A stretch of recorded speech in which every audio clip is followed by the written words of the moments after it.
अंकुलों का संयोजकता बंध सिद्धांत, मतलब valence bond theory of transitional metal complexes.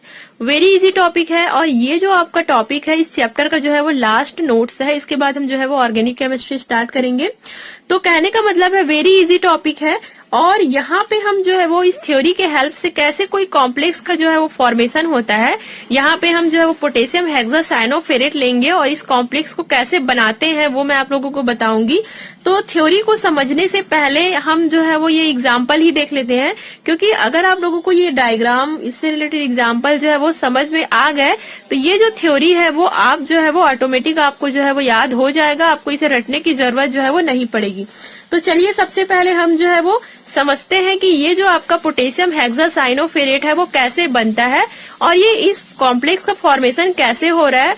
ये जो मैं आप लोगों को थ्योरी बताने जा रही हूँ वैलेंस बॉन्ड थ्योरी, उसी के नियमों के आधार पर ये कॉम्प्लेक्स का फॉर्मेशन जो है वो होगा। उन्हीं के रूल रेगुलेशन को हम यहाँ पे फॉलो करेंगे और उसका जो है वो यहाँ पे कॉम्प्लेक्स का जो है वो फॉर्मेशन जो है वो होगा। तो चलिए स्टार्ट करते हैं। सबसे पहले तो मैं ये बता दूं कि मोस्ट आईएमपी टॉपिक है। ऐसे बहुत सारे कॉम्प्लेक्स है जो कि आप लोगों को बनाना जो है वो आना चाहिए। आगे आपके एग्जाम में इस टाइप से कोई भी एग्जाम्पल आप लोगों को दे दिया जाता है और कहा जाता है कि वैलेंस बॉन्ड थ्योरी के हेल्प से आप जो है वो इस कॉम्प्लेक्स को बनना जो है वो आप बताइए। तो आप लोगों को पता होना चाहिए कैसे बनता है। तो चलिए स्टार्ट करते हैं हम। सबसे पहले तो हम देख लेते हैं एग्जाम्पल कौन सा ले रहे हैं, पोटेशियम हेक्सासाइनोफेरेट K4FeCN6 और इसका जो कोऑर्डिनेशन नंबर है वो है 6, मतलब उप सहसंयोजन संख्या जो है वो 6 है, क्योंकि यहाँ पे आप देखिए 6 लिगेंड जो है वो प्रेजेंट है। तो आप यहाँ पे बता सकते हैं कि इसका जो कोऑर्डिनेशन नंबर है वो 6 है। तो यहाँ पे हम उन्हीं कंपाउंड के बारे में पढ़ेंगे जिनका कोऑर्डिनेशन नंबर जो है वो 6 है। तो सबसे पहले आपको लिखना है उपसहसंयोजी यौगिक में संकुल आयन होता है, मतलब ये जो आप पोटेशियम हेक्सासाइनोफेरेट देख रहे हो, अगर हम इसमें आयन को बाहर निकाले तो ये जो आपका आयन है FeCN6 4 माइनस करके जो है वो ये बाहर निकलेगा। मतलब ये जो है वो आपका संकुल आयन है, ये जो आपका कॉम्प्लेक्स बनेगा वही इसका फॉर्मूला है। तो अगर हम इसको डायग्राम में बनाए तो ये इस प्रकार से बनेगा। ये जो Fe है वो केंद्रीय परमाणु है, सेंट्रल एटम जिसे हम कहते हैं, क्योंकि कॉम्प्लेक्स के बीच में प्रेजेंट है ये, इसलिए हम इसे सेंट्रल एटम कहते हैं इस आयरन को Fe को। और इस Fe से जो है वो 6 CN जो है वो जुड़े हुए हैं। आप देख रहे हो CN6 है तो यहाँ पे 6 CN जो है वो जुड़े हुए हैं, मतलब इसका जो कोऑर्डिनेशन नंबर है वो 6 है।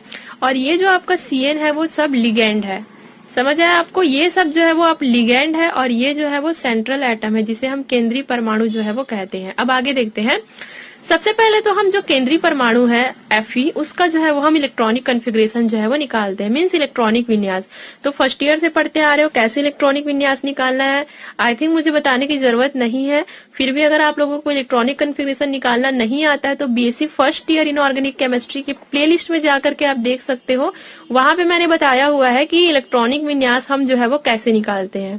तो यहाँ पे मैं आप लोगों को डायरेक्ट बताऊंगी। तो जैसा कि हमें पता है Fe जिसका एटॉमिक नंबर होता है 26, तो काउंट कर लीजिए आप 1s2 2s2 2p6 3s2 3p6 3d6 4s2, मतलब आप इसको काउंट करोगे तो ये 26 जो है वो होगा। यहाँ तक आप लोगों को क्लियर हुआ।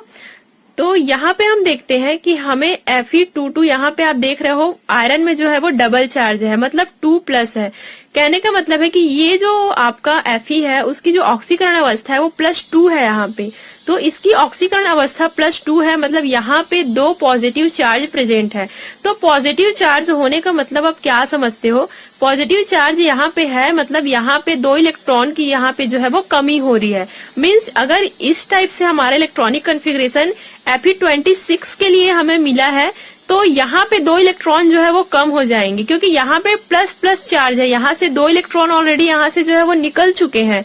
तो कहने का मतलब है कि यहाँ पे जो आप लास्ट में 4s2 देख रहे हो ना, वहां पे 2 हम लोगों ने लिखा हुआ है, तो यहाँ पे हम जो है वो 2 नहीं लिखेंगे, यहाँ पे हम 4s के लिए जो है वो 0 लिख देंगे। 0 क्यों लिखेंगे, क्योंकि यहाँ पे 2 पॉजिटिव चार्ज जो है वो प्रेजेंट है, इसलिए ये 2 इलेक्ट्रॉन है वो यहाँ से निकल जाएंगे। क्लियर हुआ आप लोगों को। 2 पॉजिटिव चार्ज है इसलिए 2 इलेक्ट्रॉन हम लोगों ने यहाँ पे माइनस किया हुआ है। यहाँ तक आप लोगों को समझ आया। तो चलिए अब हम इसे लास्ट वाले जो ऑर्बिटल हम लोग को दिख रहे हैं 3d 4s और 4p में इलेक्ट्रॉन को रख के देखते हैं। तो यहाँ पे हम लोगों ने ऑर्बिटल बना लिया है 3d 4s and 4p। 3d orbital में कितने पार्ट होते हैं? 5, और 4s में तो एक ही होता है। 4p ऑर्बिटल में जो है वो 3 होते हैं, ये तो आप सभी को पता है। तो 3d में कितने इलेक्ट्रॉन है? 6। तो 6 इलेक्ट्रॉन को यहाँ पे भर दीजिए। पहला 1 2 3 4 5 और एक और बचा, उसको 6 को यहाँ पे जो है वो लिख देंगे। पहले पूरे ऑर्बिटल में भरेंगे, उसके बाद जो एक्स्ट्रा बचेगा उसको फिर यहाँ से जो है वो स्टार्ट करेंगे। तो पार्ट के नाम तो आप लोगों को पता ही है, dxy, dyz, dxz, dz square, dx square minus y square. यहाँ तक आप लोगों को क्लियर हुआ? क्या क्या हम लोगों ने देखा? डायग्राम हम लोगों ने देखा और Fe एटम का हम लोगों ने इलेक्ट्रॉनिक कॉन्फ़िगरेशन निकाला। क्योंकि इसकी ऑक्सीडेशन स्टेट +2 है, इसलिए 2 इलेक्ट्रॉन यहाँ से माइनस हो गए। फिर उसके बाद जो भी बचा हुआ है उसको हम लोग ऑर्बिटल में जो है वो भर दिए हैं। यहाँ तक क्लियर हुआ आप लोगों को? अब आगे देखते हैं। क्योंकि हमें कॉम्प्लेक्स का फॉर्मेशन करना है, हमें संकुल का निर्माण करना है, ये कॉम्प्लेक्स को हमें जो है वो बनाना है। तो अब क्या करेंगे?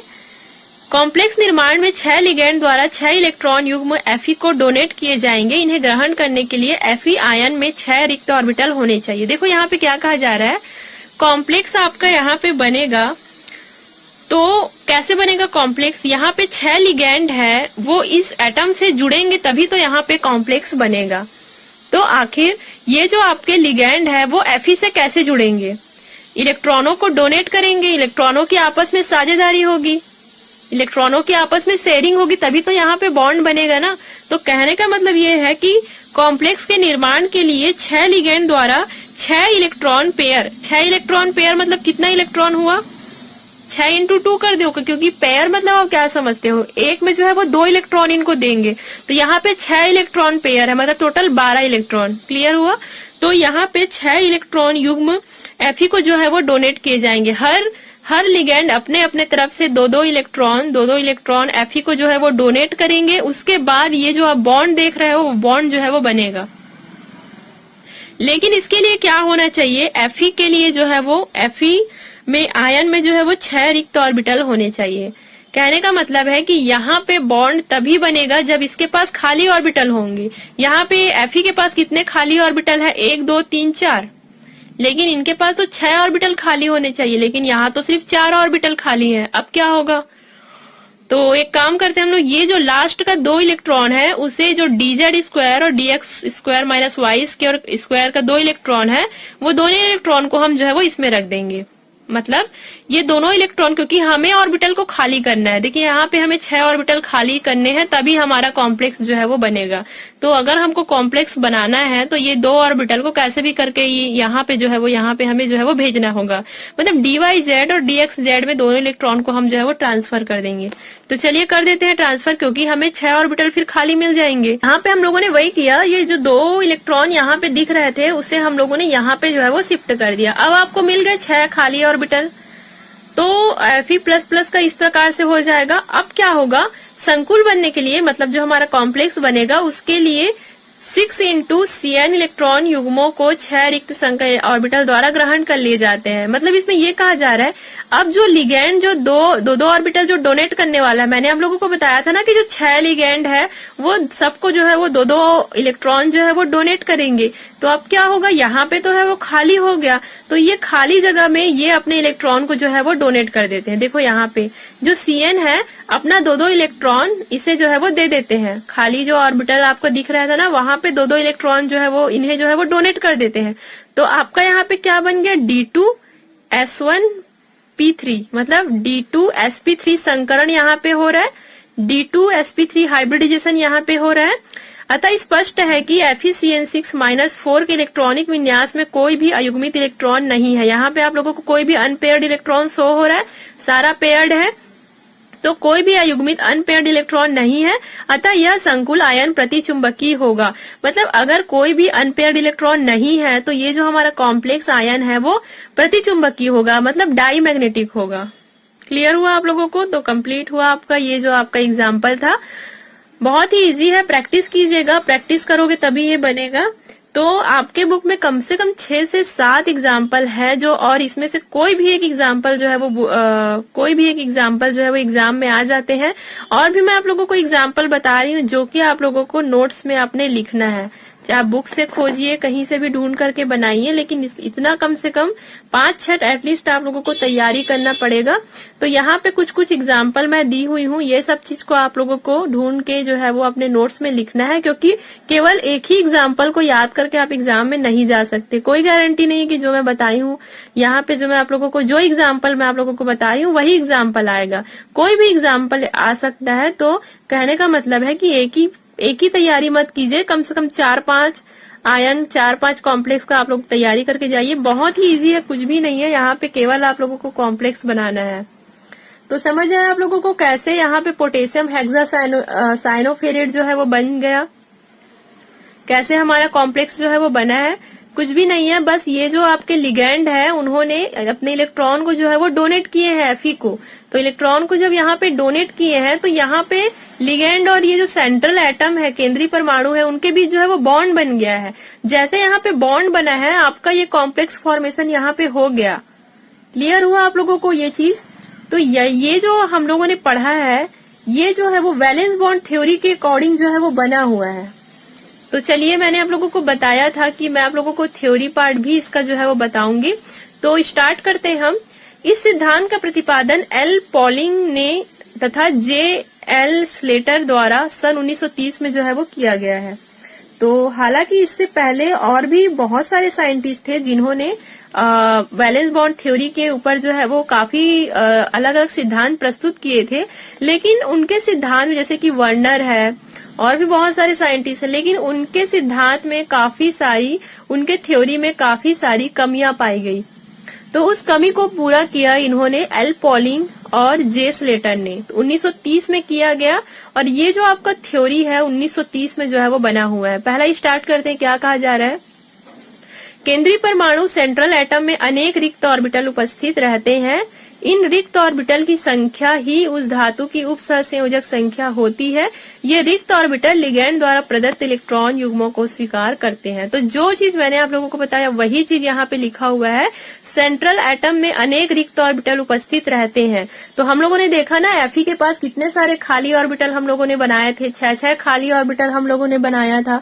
तो कहने का मतलब है कि जो केंद्रीय परमाणु होता है, Fe हमारा क्या था, केंद्रीय परमाणु था, उसके पास खाली ऑर्बिटल था। अब क्या कहा जा रहा है, इन रिक्त ऑर्बिटल की संख्या उस धातु की कोऑर्डिनेशन नंबर होता है। हमारे पास कितने खाली ऑर्बिटल थे, 6 खाली ऑर्बिटल थे। तो उस कंपाउंड का कोऑर्डिनेशन नंबर कितना था, 6 था। मैंने शुरू में ही बताया था कि ये जो कंपाउंड मैं आप लोगों को बता रही हूँ उसका कोऑर्डिनेशन नंबर जो है वो 6 होगा। ये रिक्त ऑर्बिटल लिगैंड द्वारा इलेक्ट्रॉन युग्मों को जो है वो स्वीकार करते हैं, और ये जो आपका सेंट्रल एटम है Fe, वो लिगैंड के द्वारा इलेक्ट्रॉनों को ग्रहण करते हैं और वहां पे बॉन्ड बनाते हैं। उसके बाद जो है वो आपका कॉम्प्लेक्स बनता है। तो पहला पॉइंट आप लोगों को समझ आया। डायग्राम को सामने रखिए और इसे समझिए, बहुत ही आसान है। दूसरा देखते हैं, प्रत्येक लिगैंड में कम से कम एक सिग्मा ऑर्बिटल रहता है जिसमें एकाकी इलेक्ट्रॉन युग्म होता है। मतलब इसमें ये कहा जा रहा है कि प्रत्येक इलेक्ट्रॉन के पास ऐसा होता है कि वो इलेक्ट्रॉन पेयर इनके पास होता है जिसको वो डोनेट कर सके। क्लियर हुआ? क्योंकि लिगैंड इलेक्ट्रॉन को डोनेट करेंगे तभी तो वहां पे बॉन्ड बनेगा। केंद्रीय परमाणु की रिक्त संकरित ऑर्बिटल लिगैंड की सिग्मा ऑर्बिटल से अतिव्यापन कर सिग्मा बॉन्ड बनाते हैं। मतलब इसमें ये कहा जा रहा है कि आपका जो सेंट्रल एटम है, मतलब Fe है, मतलब जो एग्जांपल है वही मैं बता रही हूँ। जो आपका सेंट्रल एटम है Fe और लिगैंड आपस में जो है वो ओवरलैपिंग करते हैं। आपस में जो है वो ओवरलैपिंग करके यहाँ पे सिग्मा बॉन्ड जो है वो बनाते हैं। लिगैंड और सेंट्रल जो आपका एटम है वो आपस में ओवरलैपिंग करके जो है वो बॉन्ड बनाते हैं। संकरण में सभी d ऑर्बिटल भाग नहीं लेते हैं। सामान्यतः dx square minus y square dz square orbital ही भाग लेते हैं। लास्ट में हम लोगों ने देखा था ना कि d ऑर्बिटल में केवल 2 ऑर्बिटल हम लोगों ने खाली किया था, dx square minus y square dz square, उसी को हम लोगों ने ओवरलैप किया था। यही कहा जा रहा है। तो जो मैं बताई हूँ उसे आप देखिए और इसे समझिए। सारा चीज वही लिखा हुआ है जो मैंने आप लोगों को बताया है। यदि संकुल में अयुग्मित इलेक्ट्रॉन उपस्थित रहते हैं तो संकुल अनुचुंबकीय होगा, पैरामैग्नेटिक होगा। अगर अनपेयर्ड इलेक्ट्रॉन है तो वो जो आपका कॉम्प्लेक्स होगा वो पैरामैग्नेटिक होगा। लेकिन अगर कोई भी अनपेयर्ड इलेक्ट्रॉन नहीं है तो हमारा जो भी कॉम्प्लेक्स होगा वो डाईमैग्नेटिक होगा, मीन्स प्रतिचुंबकीय होगा। तो हम लोगों ने जो लास्ट में अभी एग्जाम्पल देखा था वो कैसा था, उसका जो मैग्नेटिक बिहेवियर था वो कैसा था। हम लोगों ने वहां देखा था कि वहां पे कोई भी अनपेयर्ड इलेक्ट्रॉन, अयुग्मित इलेक्ट्रॉन की संख्या जो है वो नहीं थी, तो वहां पे आपका प्रतिचुंबकीय जो कॉम्प्लेक्स है वो प्रतिचुंबकीय गुण जो है वो प्रदर्शित करते हैं। तो ये तो हुआ गाइस आज का आपका टॉपिक, और चैप्टर आपका जो है वो कंप्लीट होता है। आप मुझे बताइए कि इसके बाद मैं जो है वो क्या स्टार्ट करूं, ऑर्गेनिक केमिस्ट्री, फिजिकल केमिस्ट्री की इनऑर्गेनिक केमिस्ट्री। कमेंट करके जरूर बताइएगा। Thank you so much guys for watching this video.